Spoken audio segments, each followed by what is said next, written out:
Muraho neza mwebwe mwese abakunzi ba radio Inchatatu, turabasuhuje, turabifuriza amahoro y'Imana. Shalom shalom shalom.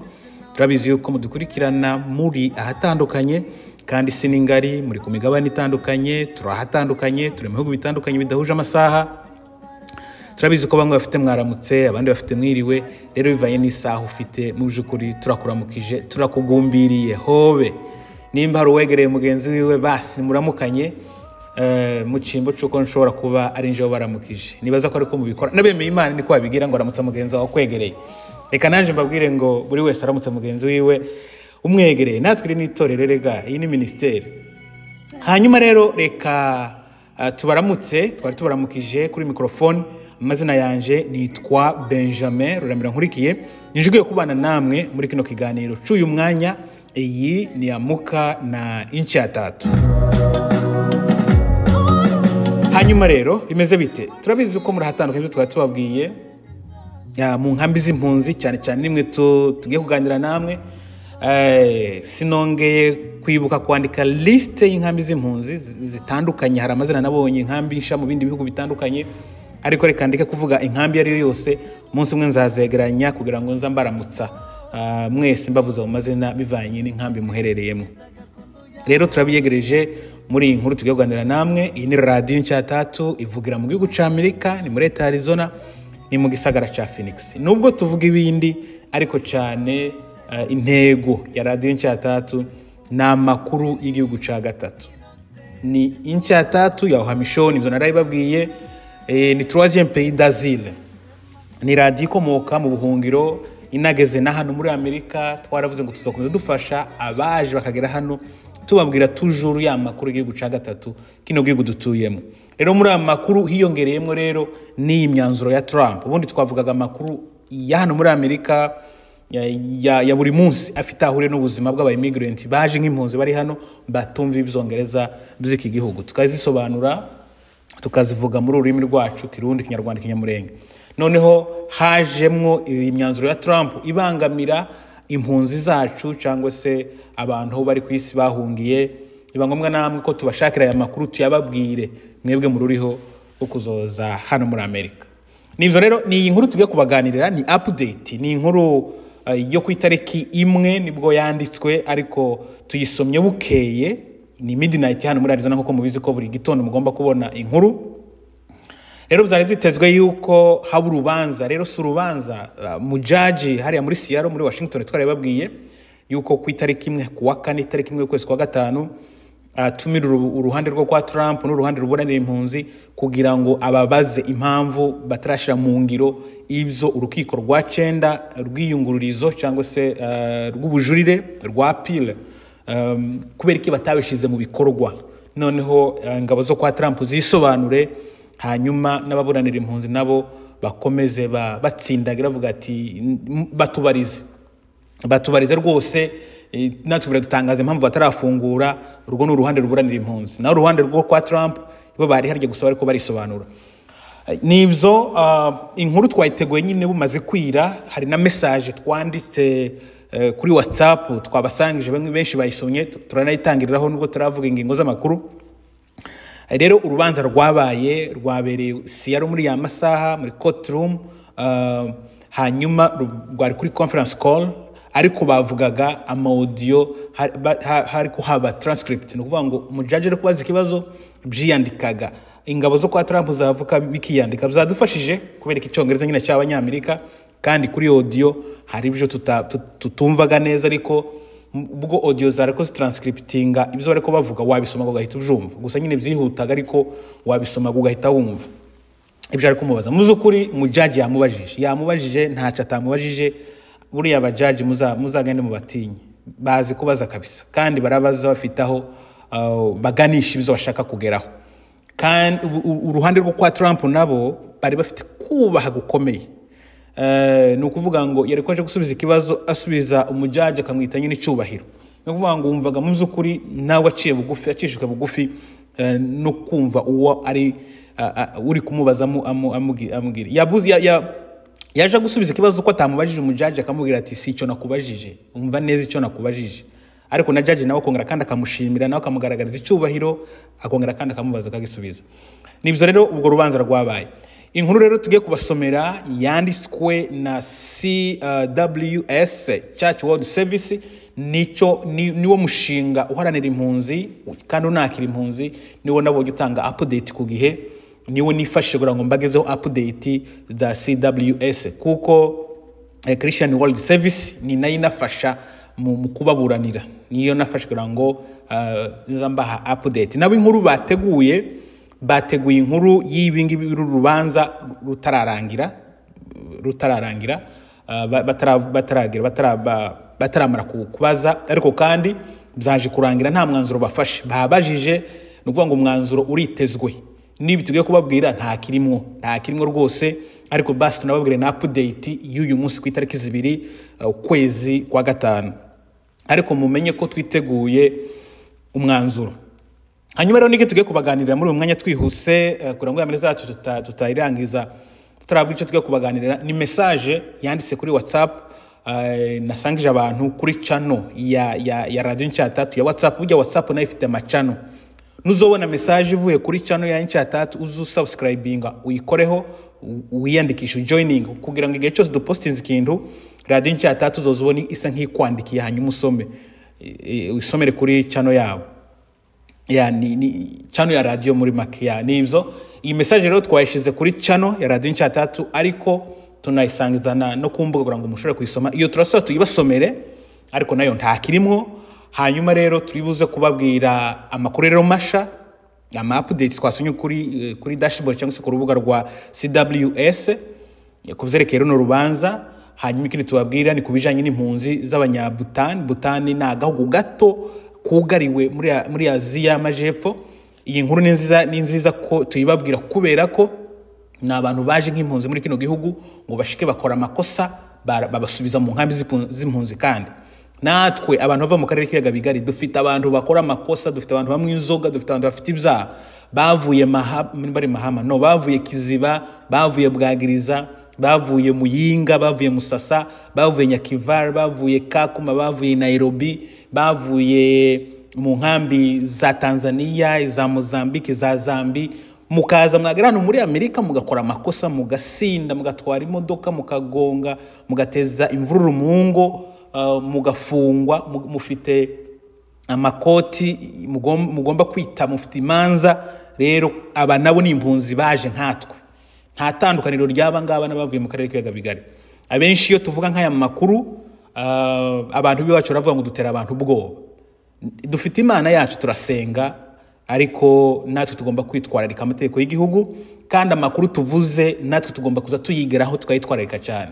Rero iyi nkuru muri buze kuyumva abanyabutani bo muri Aziya kuntu basubijwe inyuma.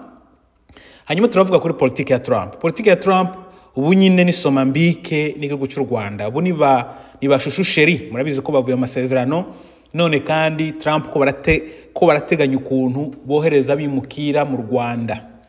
Tugiye kuza turonka reinstallation kuja mu Rwanda. Uzoza ukora dossier mu Burundi uri umukongomani, bakuriza indege bakora install Kigali uje kwibera mu Rwanda, cyangwa uvi Nairobi bakora install uzi Kigali. Rwanda rwabaye Nchatatu, rwabaye 3e pays d'asile. Urumva rero Trump ariko ashaka kugirana amasezerano n'igihugu cy'u Rwanda kugira ngo bazoherezayo abimukira. Ibi sinje ubyibwiye, bivuye ku rubuga rw'umushinga wakiri impunzi, bivuye kuri CWS. Nawe ugiye wo bihasanga wo bisoma, nabisobanura ijambo kurindi.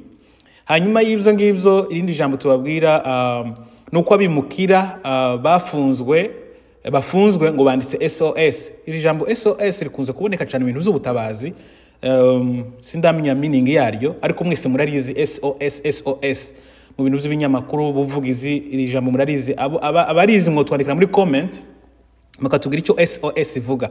Abimukira rero bafunzwe ngo banditse SOS kubera ubwoba bwo kujanwa mu gihugu ku ngufu muri El Salvador. Iyi niyo nkuru turi burangirizeho. Nibyo rero ngira ngo turababwiye, hanyuma reka rero tuze tubasomere mu kanya ku buryo burambuye duhereye kuri iyi message nanditse kuri Nchatatu. Iyi yo ni igitekerezo canje, ntaho nabikuye, ni mu mutwe, ntubifate nk'ukuri. Nubwo nabisomye ariko nabwo ni ibitekerezo byanje ariko nabyanditse mfite ahantu nabikuye, ariko ibindi byo ni ikinyamakuru nasobanuye, ariko ibi ngibi byo ntabwo ari ikinyamakuru nasobanuye, ni imitekerereze yanje nanditse ariko nkuriye ku byo nariko nkurikira muri courtroom. Nibyo rero reka tuze tubibabwire rero ku buryo burambuye. Nibyo rero muratubabarira, ngira ngo iminota turashaka kuyirenza. Inkuru y'impunzi bisa nk'iryoshe gato ifite ritme, nubwo haba harimo akababaro ariko kandi nta kundi. Rero ku buryo burambuye utangire kuri message nabandikiye, muraho neza mwese aho muherereye ku isi, cyane cyane impunzi zagizweho ingaruka n'imyanzuro ya Trump. Nifuzaga kubamenyesha biciye kuri iyi channel ya WhatsApp, ni channel y'ikinyamakuru cacu citwa Inchatatu. Nabasaba kuyijoininga kugira ngo muzajya mubona update twashizeho mu gihe tutabonye akanya ko kuja kuri YouTube. Mwese aho muherereye ku isi muzajya mubonera amakuru ku gihe. Hanyuma twifuje kubamenyesha kujavuye muri Stars Conference hagati ya judge n'abahagarariye urubanza rwitiriwe Pacito impunzi contre Trump. Inama yabaye uyu munsi ku wa 4 itariki mu kwezi kwa 5 2025. Yabereye muri Seattle, Washington State saa 8:30 PM. Inama ntabwo yabaye in person babonana n'amaso mu yandi, ahubwo yabaye kuri conference call ariko ibera muri courtroom. Yabaye isaha imwe, audio za transcript bavugaga ziri gusobanurwa mu nyandiko. Judge yabajije uruhande rwa Trump ibibazo byinshi, habaye kubazwa no kumvirizwa. Ariko ba Trump babajijwe ibibazo kabisa impunzi yose yobaza babaye bayigize judge ako kanya. Ibyo numvise harimo ko impunzi zari zimaze kwemererwa zose ari 130 ku isi, harimo n'abari bafite amatike y'indege. Byarangiye rero hadatangajwe umwanzuro, urukiko ruzatangaza umwanzuro mu minsi iri imbere, niyo mpamvu natwe tudashobora kubabwira ibintu bitasohowe officially. Dutegereze rero umwanzuro wa judge. Murakoze. Nije Benjamin Ruramira nkurikiye Radio Inchatatu. Nibyo rero iyo yari message. Hanyuma rero tuje ku makuru masha kuri dashboard ya CWS. Stars Conference yiswe Pacito contre Trump. Uru n'urubanza rwateje impaka mu nkiko cyane bitewe n'ifungwa rya gahunda y'impunzi. Yari iteganyijwe kuba uyu munsi, ubwo burakeye hano ariko ni ku itariki ya mbere. Uyu munsi tariki ya mbere saa 8:30 za nimugoroba ku isaha yo mu burasirazuba bwa Amerika ET. Iyo nama mwigamije gushiraho uburyo bwemewe n'amategeko bwo gukurikiza icyemezo cy'urukiko rw'ikirenga ca 9, urukiko rwitwa Siriku ya 9, n'urukiko rw'ubujurire rwa 9, n'urukiko rwategetse ko leta ya Trump igomba gusubukura gahunda yo kwakira impunzi, kubasuzuma no kubemerera kwinjira, kubafasha kugenda no kubakira mu gihugu imbere. Kuwa mbere rero guverinoma yatanze inyandiko isaba urukiko kuvanaho uru rubanza burundu. Trump rero niko azagira, iyo abonye ko bagiye kumushaganya azahita yitambika. Ico kintu kuvuga ngo bari baramushaganyije bazi ko baschedulinze hearing kuwa 4, ahita aracokoza atanga urwandiko ngo babikureho burundu. Ni uko ajagira. Kuwa mbere rero guverinoma yatanze inyandiko isaba urukiko kuvanaho uru rubanza burundu, ivuga ko uru rukiko rudafite ububasha bwo kurusha, kandi ko ababuranyi batatanze impamvu zifatika z'uko amategeko yarenzweho. Nubwo hari ibyemezo byinshi by'inkiko byasabye ko byibura hakorwa gusubukura gahunda yo kwakira impunzi muri Leta Zunze Ubumwe za Amerika USRP, iracahagaritswe ku buryo butazwi igihe izasubukurirwa. Bityo ibihumbi by'impunzi bigumye mu mahanga mu bihe bigoye kandi biteye impungenge. Inkuru yacu rero tuyikomereze muri Pakistani. Mu gihugu ca Pakistani aho benshi mu bimukira b'Abanyafganistani bari bari muri gahunda ya USRP yo kwimurwa cyangwa abafite visa zihariye za Special Immigrant Visa, vuba harakorwa ibikorwa byo kubasubiza iwabo ku ngufu ngo bitume imiryango itandukana kandi benshi ngo bazobeho mu bwoba.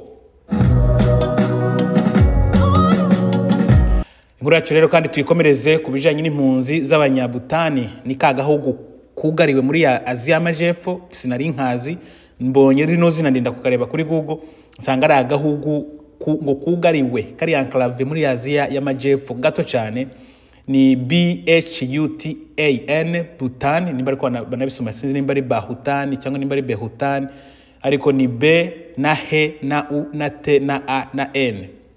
Wosoma Bhutan, wosoma Behutan, wosoma kushaka, ariko ako gahugu karahari. Ikigo rero cha ICE cyemeje ko abandi bantu 6 bavuga ikinya-Nepal bakomoka mu gihugu cha Bhutan cyangwa se Behutan babaga muri leta ya Pennsylvania baherutse gusubizwa ku ngufu muri Behutan mu mpera z'ukwezi kwa 4. Bituma umubare w'impunzi z'abanya-Behutan zimaze gusubizwayo ku ngufu ziva hano muri Amerika zigera kuri 24. Nkuko ibihugu bya Behutan na Nepal byombi bitembera ko aba bantu ari abaturage babyo, ubu babaye ngo abantu batagira ubwene gihugu kandi ngo bagaruwe mu bihugu bashobora guterwa ibyago bikomeye. Ngo byibura bane muri bo barafunzwe igihe kitazwe muri Nepal nyuma yo kwirukanwa na Behutan. Abandi benshi ngo bari mu buhungiro no kwihisha. Ejo hashize urukiko rukuru rwa Nepal rwafashe icyemezo ko abo bagabo batemerewe kongera gusubizwayo ku ngufu kandi ngo bemerewe gusubira mu nkambi z'impunzi ziri muri Nepal. Izo nkambi ni nazo babayemo bakira abana, ubwo impunzi zivuga ikinya-Nepal bakomoka muri Behutan zahungaga ivangura rishingiye ku moko mu gihugu cya Behutan mbere yuko zimurirwa muri Leta Zunze Ubumwe za Amerika. Mwumvise rero bavuye muri izi nkambi bahunze Behutan baza muri Amerika, none kandi basubije muri za nkambi, abasubije muri izo nkambi zo muri Afrika rega twagaye tuvamo. Kubera iki? Kubera amakosa, kubera ibyaha, kubera kutitwara neza. Mu gihe kirenze imyaka 15 izi mpunzi zivuga ikinya-Nepal ziturutse muri Behutan zahabwaga ubuhungiro kandi zubatse ubuzima busha muri Amerika.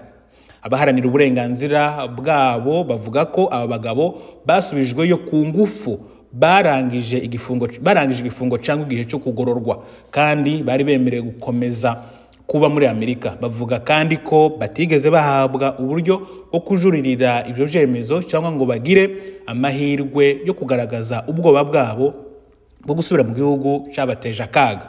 Umwe mu batuye muri iyo miryango yagize ati: ibi bisa n'amateka yacu asubira inyuma, twirukanwe bwa mbere muri Behutan tujanwa mu nkambi muri Nepal, none turavanwa no mu ngo zacu zo muri Amerika. Ese tugomba gushakisha ubuzima busha inshuro zingahe? Ngaho ganama. Ibi ni 100% ku mpunzi ziva mu turere tw'ibiyaga bigari. Ibyo rero inkuru yacu tuyikomereze kuri politike sha ya Trump. Perezida Trump arashaka kugirana amasezerano n'ibihugu bya Libya n'u Rwanda kugira ngo abimukire bafite ibyaha by'ubwicanyi cyangwa ibyaha bikomeye babone aho boherezwa nyuma yo kwirukanwa muri Amerika. Nk'uko ikinyamakuru CNN kibitangaza, ubuyobozi bwa Trump bumaze iminsi bugirana ibiganiro n'ibihugu byombi kubijanye no kohereza abimukire bafite amateka y'ibyaha. Ikindi kandi ubuyobozi bwa Trump bushaka kugirana amasezerano na Libya nk'igihugu cya gatatu gitekanye aho abimukira bashobora koherezwa bagahabwa ubuhungiro. Ibi bibaye mu gihe Libya izwiho kwica no gukorera iyicarubozo abimukira nk'uko raporo zitandukanye zibigaragaza. Iyi gahunda nsha ishobora kumera nk'iy'ubwami bw'Ubwongereza bwashizeho muri 2022 aho abantu bashakaga ubuhungiro boherezwaga mu Rwanda, ariko iyo gahunda yarahagaritswe kubera ibibazo by'amategeko kandi yabaye isubitswe burundu mu mwaka ushize. Ndabivuga ntacyo nishisha, turi gushakisha ibindi bihugu bishobora kwakira abantu kandi uko baba kure ya Amerika niko murambabarira kandi ko abakure ya Amerika niko biba byiza kurushaho. Ibi ni byavuzwe na ministre mu gihe hari inama y'abaministre ejo hashize n'umunyamabanga mukuru witwa Marco Rubio ati: ndabivuga ntacyo nishisha, turi gushakisha ibindi bihugu bishobora kwakira abantu kandi uko bakure ya Amerika niko biba byiza kurushaho. Abimukira bafunzwe banditse SOS kubera ubwoba bwo kujanwa ku ngufu muri El Salvador. Indege ya drone ya Reuters yafashe ifoto y'ikirere igaragaza abantu 31 bari banditse amagambo yitwa SOS hasi ku butaka bwa Blue Barnet Detention Center i Eson muri Texas mu rwego rwo gutabaza.